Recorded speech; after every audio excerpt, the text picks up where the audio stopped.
நம்முடைய பள்ளி கல்வித்துறை அமைச்சர் திரு ராஜ்மோகன் அவர்கள்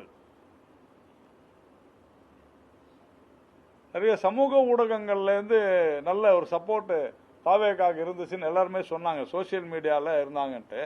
ஆனால் அந்த சோசியல் மீடியாவே பார்த்துட்டு திரு ராஜ்மோகன் அவர்கள் பேசக்கூடாது என்று நாம் நினைக்கிறோம். ஒரு அமைச்சர் PM ஸ்ரீ திட்டத்தில் நடந்தது என்ன, ஏன்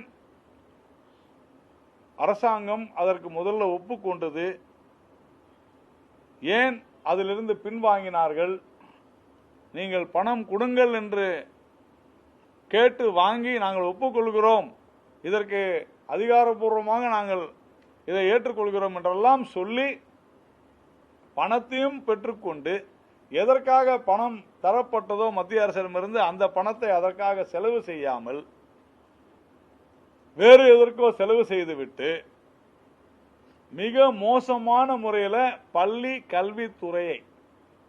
கல்வித்துறையை மிக மோசமான முறையில் நடத்திய அன்றைய அமைச்சர் அன்பில் மகேஷ் அவர்களுக்கு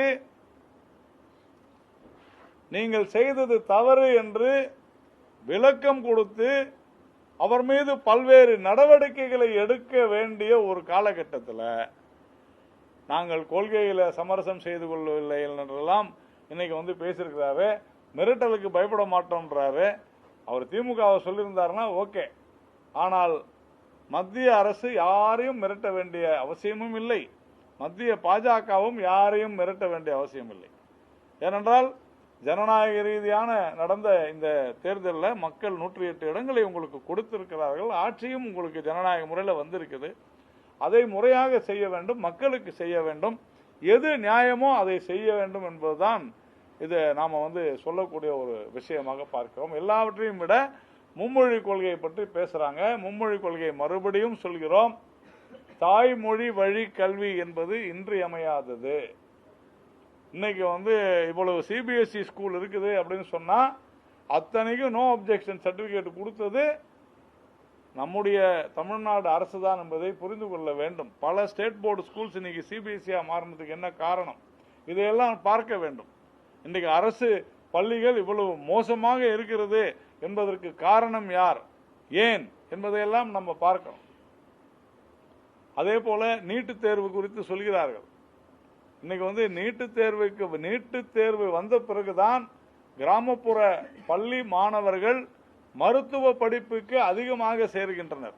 நீட்டு தேர்வு வந்த பிறகுதான் அரசு பள்ளி மாணவர்கள் அதிக அளவில் சேர்றாங்க.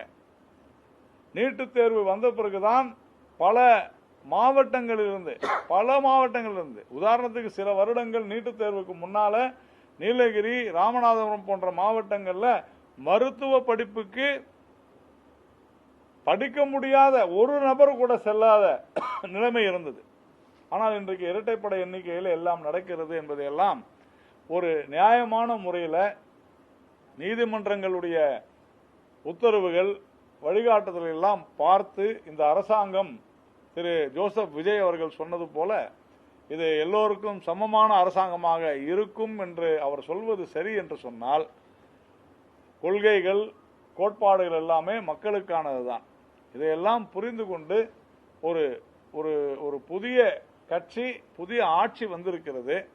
இதுல திமுகவிற்கு பயந்து கொண்டு, ஏன் திமுகவிற்கு பயந்து கொண்டு என்று சொல்கிறேன் என்றால், சட்டசபையில உதயநிதி ஸ்டாலின் அவர்கள் நான் எங்களுடைய கூட்டணி கட்சிகளுடைய தயவுல தான் நீங்க ஆட்சி புரியுறீங்க அப்படின்னு பேசியிருக்கிறார். அதை திரு தொல் திருமாவளவன் அவர்களும் கம்யூனிஸ்டுகளும் இந்திய யூனியன் முஸ்லீம் லீகும் தொடர்ந்து சொல்லி வருகின்றன. அப்புறமா எப்படி ஒரு நேர்மையை, நியாயத்தை நாம் எதிர்பார்க்க முடியும்? இதுதான் விஷயம். ஆனால் அதையெல்லாம் தாண்டி திரு ஜோசப் விஜய் அவர்கள், முதலமைச்சர் அவர்கள் தமிழகத்திற்கு நல்லது செய்ய வேண்டும், தமிழக மாணவர்களுக்கு நல்லது செய்ய வேண்டும், தமிழக இளைஞர்களுக்கு நல்லது செய்ய வேண்டும் என்று சொல்லி விடைபெறுகிறேன்.